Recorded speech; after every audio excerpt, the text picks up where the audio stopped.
Salut à tous, c'est Samuel, j'espère que vous allez bien. En tout cas, moi je suis très content de vous retrouver aujourd'hui pour cette énorme vidéo, énorme exclusivité également, parce que si je ne dis pas de bêtises, je pense qu'en Europe, je suis le premier à recevoir la toute première Jimé Saint Seiya, le personnage de Shaka. Oui, Jimé décide, après avoir attaqué One Piece, de s'attaquer à cette licence qui nous est chère, à nous quarantenaires, la licence Saint Seiya. C'est vrai qu'on est quand même ultra gâté pour le moment sur cette licence parce qu'il y a beaucoup d'acteurs sur le sujet. J'attends énormément de cette statue, j'en espère beaucoup, j'ai énormément également de réserves, énormément d'a priori dessus. Est-ce qu'elles vont être effacées avec cette vidéo? Je vais vous donner ma réponse tout au long justement de cette vidéo. La vidéo va se décomposer en deux vidéos puisque Jimé a fait le parti pris de vendre des statues, on va dire entre guillemets, à la carte.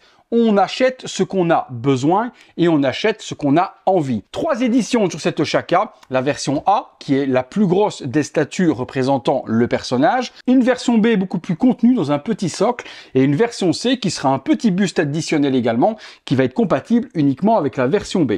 La version B, on va la mettre de côté pour le moment. On va s'intéresser à la version A. Et forcément, dans la vidéo de la version B, je vous exposerai le set complet. Les boîtes, les voilà. Donc ça, c'est le surcarton que l'on a avec les éditions. L'édition A est ici. On est sur un gros packaging qui fait 55 par 53 par 64, 26 kg. Oui, 26 kg pour la version A.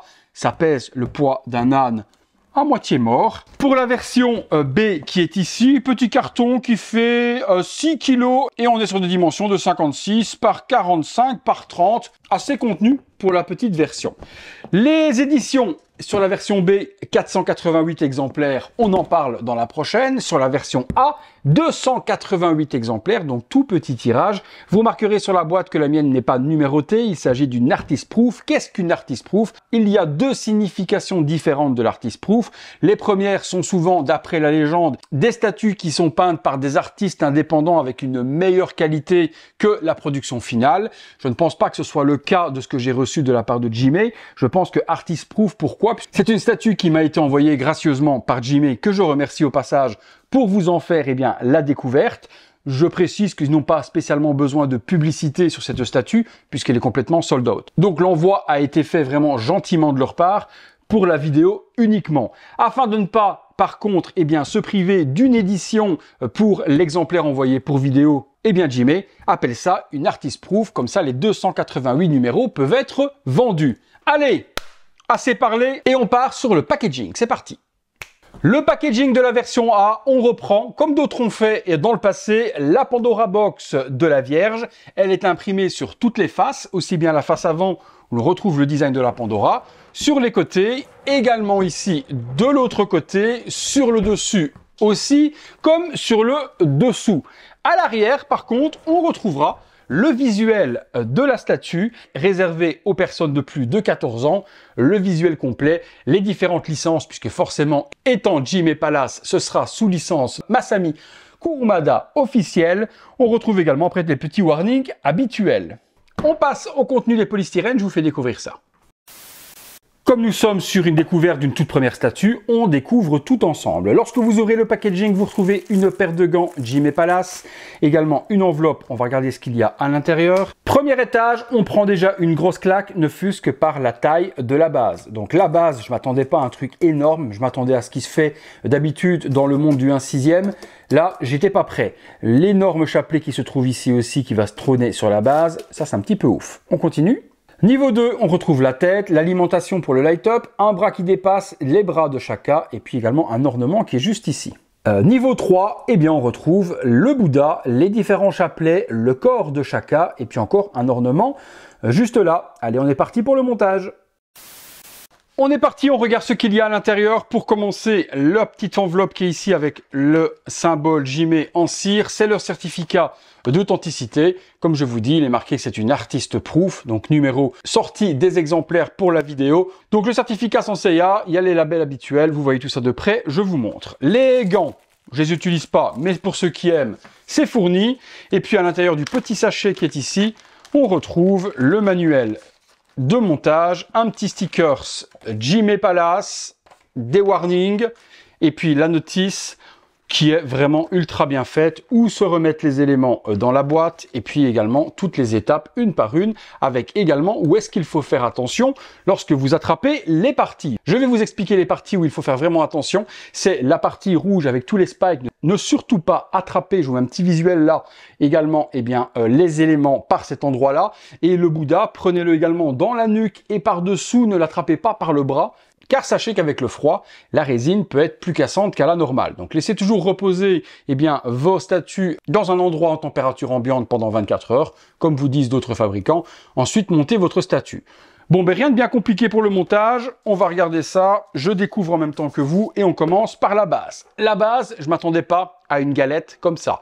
On est sur un bon 50 cm de galette. Je m'attendais aux petites bases comme on a chez Tsume ou anciennement le fabricant non officiel qui faisait du Saint Seiya. Non, là on comprend pourquoi est-ce qu'on a une version A qui est Big Badass, une version B plus petite, casable dans les COC et autres, et une version C qui va être juste un buste additionnel ou pour ceux qui aiment collectionner les bustes.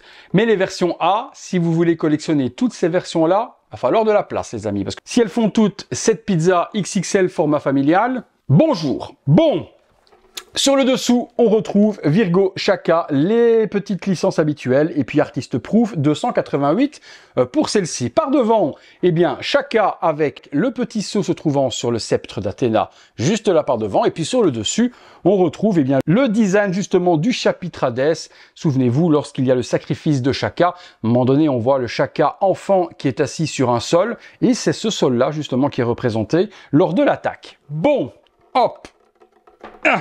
Il y a une alimentation 5 volts sur l'arrière avec un bouton poussoir. Le bouton n'est pas on-off, not compatible avec, à mon avis, la domotique. Pourquoi il est poussoir? Je pense qu'il y a différents modes d'allumage sur la base. Après avoir semblé ça, on va prendre le Bouddha. Voilà, quand vous l'attrapez bien là en dessous et à la nuque, pas par les bras. C'est préférable. Alors, ça pèse une blinde. La base pèse déjà facilement 10 kg à elle toute seule. Elle est très très lourde. Et le Bouddha, pèse son petit pesant de cacahuètes. Je comprends où vont les 20 bons kilos sur la statue. Même peut-être 25. C'est posé. Le Bouddha, on retrouve ce qu'on avait sur le prototype au niveau des couleurs et de la peinture. Une partie démoniaque, une partie plutôt angélique, donc deux parties différentes justement du Bouddha. On aime ou on n'aime pas les coloris. Certains auraient aimé que le Bouddha soit en une seule couleur ou de couleur or. D'autres ont aimé le mix des deux couleurs. Ça, c'est les goûts et les couleurs, ça ne se discute pas. Chacun aime ou n'aime pas. On a au niveau représentation de la pierre. Les peintures sont plutôt bien faites avec des couleurs plus dégradées, pastel à certains endroits. Ici on est sur du jaune, on est sur du bleu texturé, le bras fermé qui va tenir les chapelets et une main ouverte. Le visage également qui est séparé en deux avec le côté machiavélique et le côté angélique, on va appeler ça comme ça. Les parties des oreilles également qui tombent, une autre partie juste ici, une boucle d'oreille dans l'oreille qui se trouve ici, pas de boucle d'oreille juste là. Bon, petit tour du propriétaire rapide, les cheveux également, des dégradés de noir et de jaune. Ici, une partie de cheveux typée un petit peu plus afro avec des petites boucles. Sur l'arrière, on retrouve un drapé rose et un drapé violet. On assemble les parties de chaque côté. Alors, Jimmy vous dit que pour les deux parties, il faut d'abord les assembler ensemble pour la partie orange et la partie jaune, et ensuite on les insère.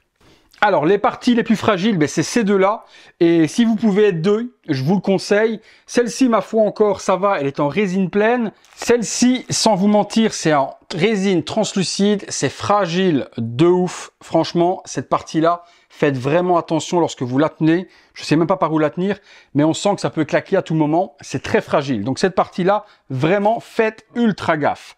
Alors, on doit assembler ces deux parties-là ensemble, nous dit Jimmy. J'y vais doucement à l'assemblage, surtout. Je vois même pas comment ça s'assemble. Ok, donc ça s'assemble comme ça. Oh la vache, j'ai peur. Ok, donc ça s'assemblerait comme ça. Ça, c'est claquage de fesses. Hein. Je vous le dis ouvertement. C'est gros claquage de fesses, et en plus je pense que je suis même pas du bon côté. Si, je suis du bon côté. Et ça, c'est gros claquage de fesses, les gars. Ah oui, ça c'est claquage de fesses absolu. Oh putain. Ouais, cette partie-là, c'est claquage de fesses, effectivement. One eternity later. Sérieusement, ça m'a fait suer de dingue. Assembler ça à ça, soyez deux, je vous l'assure, franchement, vous ne serez pas trop. Parce qu'il faut assembler Bouddha dans le tige qui est derrière, assembler ça ensemble et puis le plugger. Tout seul, j'ai claqué des fesses, je peux vous le dire. Bon, le chapelet au rosace, il va falloir le placer sur la base et ils nous disent qu'il y a 2 pegs. Ok, donc ça c'est aussi folklore. Ok, alors, il y a 2 pegs, effectivement, je les vois. Il y en a un qui est ici et il y en a un autre qui est là. Est-ce qu'on peut casser? Non, c'est un fil de fer qui est à l'intérieur, donc là-dessus, aucun risque. On va lui donner la forme qu'on a besoin, mais on ne devrait pas pouvoir l'abîmer. Alors, ouais, c'est ça. Donc en fait, avec les fils de fer, vous allez donner la forme que vous avez envie. Ça rentre là. On fait relever un petit peu ici. On fait replier un petit peu là. On relève celui-ci. Il y a un petit peg, si j'ai vu quelque part. Ici, voilà. Il y a un petit téton à venir rentrer dans le ventre de Bouddha. Donc vous arrangez vraiment le chapelet comme bon vous semble. Mais c'est bien qu'il est fait sur un câble flexible. De ce fait, on ne peut pas casser et on peut vraiment lui donner la forme que l'on veut. Je pense que ça ressemble un petit peu à ça. Bon, si ça ne ressemble pas tellement à ça, c'est pas très grave en soi. On le modifiera par la suite. Voilà, assemblé. Donc sur le côté, je fais un petit tour. Sur l'arrière également, résine translucide ici. Là, c'est mat. On a la concordance des couleurs qui se fait. Le chapelet qui se trouve là par devant. On prend ensuite le corps de Chaka. Au niveau des peintures, rien à dire, c'est ultra propre. La taille me semble quand même plutôt pas mal pour du 1.6, il est quand même super élancé. Les proportions sont ultra bonnes également. Bon ben la peinture, rien à dire, hein, c'est la peinture qu'on connaît habituellement avec les petits shadings un petit peu partout. On a les ombrages, les effets de lumière, le pantalon violet foncé de Chaka, la petite pierre précieuse sur la ceinture. L'armure est vraiment hyper belle, la pose va l'être tout autant puisqu'il va être en plein mouvement justement de l'attaque.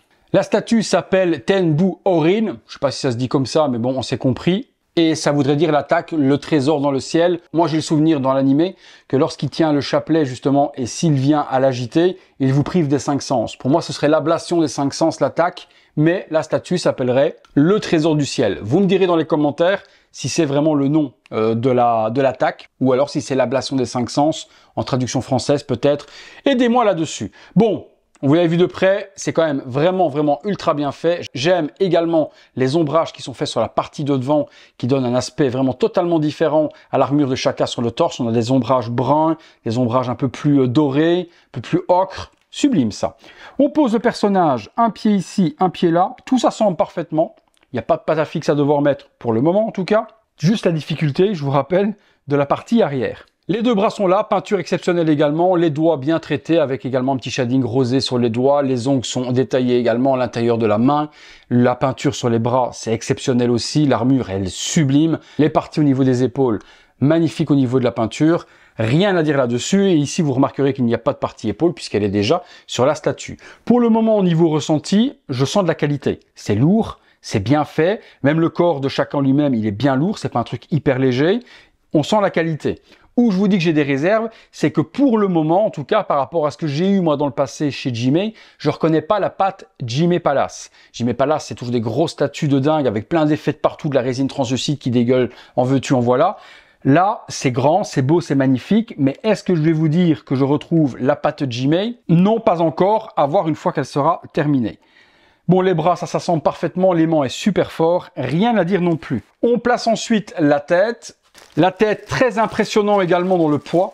La chevelure est ultra lourde. C'est pas du PU, c'est de la véritable résine. Et là, regardons ce que ça donne. Alors, les cheveux déjà, très beaux. Jaune, magnifique. Ça manquerait peut-être un petit peu de jaune plus clair et un petit peu plus d'ombrage un peu partout pour donner plus d'effet et plus de nuances dans les cheveux. On va dire que c'est peut-être d'un jaune un petit peu trop uniforme et j'aurais aimé que les bouts des mèches ou que certaines mèches soient soulignées de blanc pour donner plus de relief. Mais c'est très propre, niveau sculpture, rien à dire. Il n'y a pas de pâté ou autre. Une jonction quand même assez visible ici derrière. Elle est derrière, ça ne se verra pas, mais je tiens à vous la notifier également que l'assemblage de la partie avant avec l'arrière n'est pas en une seule pièce, il y a plusieurs assemblages. Les petites mèches ici sublimes également. Le visage de Chaka est quand même ultra bien fait. Les yeux tamponnés sont très propres, différents de la concurrence. Ici, on est juste sur un tamponnage standard et simple. Ça donne moins de vie à l'œil que la concurrence. Le petit point rouge sur le front, l'air déterminé. Il crie pas, il est stoïque. Certains auraient aimé qu'il crie lors de l'attaque. Si je me rappelle dans la scène, je pense que oui, normalement, il pousse un cri, mais c'est peut-être justement avant le cri. Bon, les petites mèches, le visage, je le trouve vraiment ultra bien fait. Il n'y a pas spécialement de critique en soi, mis à part ce que je vous ai dit, la couleur des cheveux, que j'aurais aimé peut-être différemment. Là aussi, il faut y aller doucement, les cheveux sont proches de la main. les cheveux en mouvement, c'est quand même plutôt pas mal. Petit regret et petit reproche que certains diront peut-être, c'est que sur la version A, il n'y a pas de tête alternative avec un casque. Là-dessus, deux explications possibles. La première, c'est que Jimé a voulu être 100% accurate et lorsqu'il est dans cette scène, dans la chapitre Hades, il n'a pas de casque. Même si on aurait aimé le faire, c'est pas du tout dans la scène, donc on sait que les ayants droit veulent que ce soit 100% screen accurate. C'est le cas. Sur la version B, vous aurez la possibilité, en achetant le bus complémentaire, d'avoir, si vous le désirez, un casque tout en n'étant pas non plus screen accurate. Lorsqu'il est assis au pied des arbres et qu'il va se sacrifier, il n'a pas de casque non plus. Continuons, nous allons nous retrouver ici avec également des chapelets de cristal bleu et il va falloir les assembler également, ces chapelets dans les mains. Ils nous disent de mettre le plus long, hop, ok, donc c'est le plus long, un câble par derrière, un câble par devant, ok, et l'autre, ok, il faut que ça se croise. Un câble par devant, un câble par derrière. Et tout comme avec le chapelet, on peut lui donner la forme que l'on veut. On est sur un câble de métal, donc aucun problème là-dessus non plus, pour donner la forme et pas de risque de casse là-dessus. Voilà ce que ça donne. On continue sur la dernière partie, le chapelet. Nous allons retrouver avec le chapelet des choses qui nous ont, dans le passé, fait claquer des fesses. Souvenez-vous, ce sont ces petites parties-là, très fragile qu'il va falloir assembler. Il y en a deux en plus sur le chapelet dans la main. Ça, je claque des fesses. Il n'y a pas d'aimant, il y a des petites tiges. Ils vous fournissent, malgré que c'est de l'officiel, que c'est du Jimé Palace, de la pâte à fixe. Donc, si ça vient à ne pas tenir, ceci, il va falloir les assembler avec ça. Le chapelet, il est là. Est-ce que lui aussi, oui, lui aussi, il est sur un câble de fer. Donc, pas de risque de le casser non plus. Donc, là-dessus, ça devrait bien se passer aussi. Et on nous dit de mettre la main, de venir l'écarter. Donc logiquement, pas de risque de casse. Vous lui donnez la forme également que vous avez envie puisqu'il est sur un câble de fer. Voilà. Et puis, il y a effectivement deux parties dans lesquelles il va falloir assembler ceci. Il y a des petits trous. Je vous dis de suite et ouvertement si ça tient ou pas. Alors, ça tient parfaitement, sans pâte à fixe, donc c'est en sécurité, il n'y en aura pas besoin. La petite bille bouge sur elle-même, mais le petit ruban tient. Par contre, c'est méga fragile. Faites super attention. Je vous le répéterai 50 fois s'il faut, parce que ça, vous allez l'accrocher, ça va péter de suite. Alors, il doit y avoir une deuxième perle par ici. Une fois rentré, tout tient parfaitement. OK pour ça. Et il faut ensuite venir mettre la main. Alors, la main, logiquement, on arrange le chapelet de la façon un petit peu plus jolie, mais ça c'est au goût de chacun. Statut assemblé, il reste le certificat d'authenticité. Là je salue, il est complètement ouf. Une plaque de métal mais de couleur gold. C'est un gold, c'est bien qu'elle soit gold. Il est marqué Virgo, artist proof forcément sur la mienne, vous le voyez de près. On a la Pandora Box qui est représentée avec à l'arrière gravé Jimé Palace. Petit stand également fourni juste ici, en plexi avec le logo Jimé Palace et vous pouvez mettre votre petite plaque comme cela. On teste le light-up ensemble, on regarde ce que ça donne. La petite prise est fournie, c'est du 5 volts, donc soit sur une prise si vous le désirez, soit sur un bureau, soit sur un ordinateur, soit sur une prise de téléphone du moment que c'est du 5 volts. Pas de problème. De l'autre côté, c'est une prise normale, donc on va brancher sur mon bureau. Juste ici, c'est du 5 volts, donc il ne devrait pas y avoir de problème. Et je branche juste là. Je teste et je prie comme d'habitude que le light-up fonctionne, puisqu'une statue sans light-up, c'est pas très joli. Alors, ok, ça s'allume. Je vous le montre également, vous le voyez de près, vous le voyez là également en visuel et je vous le zoome. Donc toute la partie va s'illuminer d'un coloris orange et toutes les espèces de tapisseries indiennes qu'il y a tout autour. Il y a un bouton, c'est ça, je regarde. Ok, 3 modes, donc éteint, fixe comme c'est là. Si on appuie une fois de plus, on est sur un mode pulse. Donc ça s'éteint et ça s'allume. Ah, et ça s'allume. Ok, ça s'éteint, ça s'allume, effectivement. Mais ça s'éteint quand même 1 ou 2 secondes avant de se réallumer. Et puis, troisième mode, un mode clignotant. Oula, attendez. Ah, d'accord. Mode clignote, clignote, clignote, clignote, clignote, clignote. Comme ça. Bon, ça... Perso, je suis pas super fan. Je trouve que le plus joli, ça va être le système pulse ou le système fixe comme c'est là.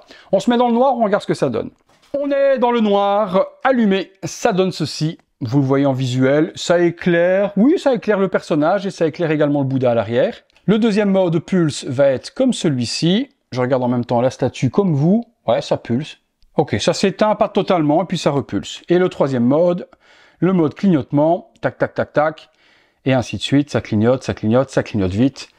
Ok, on rallume. Voilà donc la Jimé Palace Shaka version A. Alors, mes points positifs, mes points négatifs. Point positif, la taille.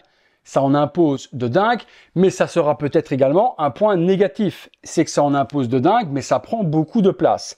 Imaginez les 12 chevaliers d'or en version A chez Jimé Palace, à 50 cm la galette. Faut de la place, les gars, ou faut collectionner pratiquement que ça. Donc, là-dessus, point positif, point négatif en même temps. Le point positif également, la qualité de la peinture, rien à dire. C'est exceptionnel, c'est vraiment ultra bien géré, rien n'est mal peint, c'est bien fait aux bons endroits, l'armure, elle est exceptionnelle, le Bouddha est super beau, sublime. Point positif également, le light-up. Le light-up est très joli, ça apporte quelque chose d'avoir justement la base qui vient s'illuminer comme ça, beaucoup plus que éteinte. Et puis ben, moi, vous savez que j'aime ces sous-bases là rondes, donc je dis bon point positif également pour la base. Visage, très beau. Peut-être un peu plus de shading dans les cheveux blancs m'aurait pas déplu. La petite jonction derrière est pas très esthétique, mais elle est derrière la statue, ça se voit pas. La pose est ultra dynamique. Bonne utilisation des matériaux également sur le chapelet, etc. ou autre pour ne pas avoir quelque chose qui casse et qui vient se briser. C'est vraiment sur cap de fer partout. Ça, c'est un gros point positif également. Et puis, ben, la plaque également en métal, gros point positif aussi. Énorme point positif aussi, ben, le prix. On était à 760 € pour cette statue lors de l'ouverture de la précommande. 760 balles pour un énorme truc comme ça, douane et frais de port compris. Là, je signe des deux mains. Là, je dis un gros oui. On est sur 1299 sur le set complet, que je vous montrerai dans la vidéo de la version B et C. On mettra les trois l'une à côté de l'autre, vous aurez le set complet de chez Jimé Palace pour 1300 €. Mais on discutera par contre de la version B et de la version C séparée dans la vidéo dédiée concernant son prix. Mais là, rapport qualité-prix, c'est comme je vous ai dit dans une vidéo précédente, c'est à se demander comment justifier le prix d'une autre statue. Certes, il n'y a pas de deuxième tête alternative, je l'entends bien. Est-ce que cela peut changer le prix? Oui, certainement. Mais la taille, le contenu, on n'est pas juste sur un socle avec des rochers et deux piliers. On est sur un énorme Bouddha, il y a deux personnages, il y a l'énorme structure derrière, une énorme base, plein de petits accessoires ou autres, pour 760 €. Et à savoir qu'actuellement, il y a la précommande d'Aphrodite, qui est dans une tarification similaire, avec une base à mon avis de 50 cm comme ça aussi, l'énorme tige de rose avec les trois roses noires à l'arrière. Vous voyez à peu près à quoi ça ressemble pour la version de Shaka. Dites-vous que pour la version d'Aphrodite, on aura pratiquement la même chose. Toujours décliné aussi pour Aphrodite en A, B et C.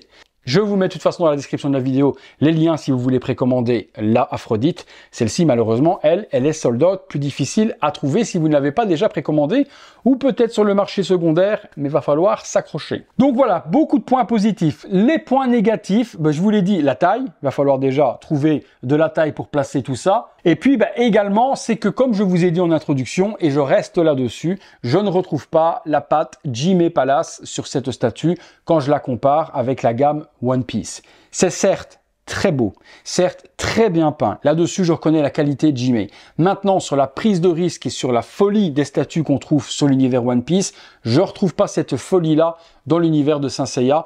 Maintenant, l'univers de One Piece se prête beaucoup plus, également peut-être aux folies que fait Jimé sur ce type de statue, que je vois pas trop non plus ce qu'ils auraient pu faire de similaire dans l'univers de Saint Seiya. Donc voilà, vous voyez, je suis en demi-teinte. Ce n'est pas, comme je vous l'ai dit, parce que Jimé m'a envoyé la statue que je ne dois dire que des choses positives. Je dis les choses qui m'ont ultra plu et les choses qui me laissent un petit arrière-goût de déjà vu et de version peut-être 2.0 de ce qu'on a déjà vu. Certes, c'est grand, c'est beau ou autre, mais ça révolutionne pas le game, comme ils ont pu le révolutionner sur One Piece. Voilà les amis, bah écoutez, vous me direz vous ce que vous en pensez, la statue, la tête, la pose, la peinture, le light-up, vous me parlez de tout comme d'habitude, le prix aussi, est-ce que pour le prix c'est une PUTIN de statue, vous me dites tout ça aussi, j'attends de vous lire dans les commentaires. Montage, pas facile, je le répète encore, si vous êtes deux, vous ne serez pas de trop, faites attention à ça, j'en ai chié, et vous savez ô combien je suis habitué à monter des statues, là j'ai galéré tout de même. Allez les amis, si vous avez aimé la vidéo, le gros pouce, abonnez-vous si ce n'est pas encore fait, la petite cloche et notifications. Comme d'habitude également, vous pouvez devenir membre soutien et voir toutes ces vidéos en avant-première sur le bouton rejoindre et également sur le bouton merci, vous pouvez faire un super thanks à la chaîne. Encore un grand merci à tous, merci à Jimé pour la confiance en la chaîne et de m'avoir envoyé cet exemplaire. Merci à chacun d'entre vous d'avoir regardé cette vidéo. À très bientôt pour une prochaine vidéo. Salut à tous.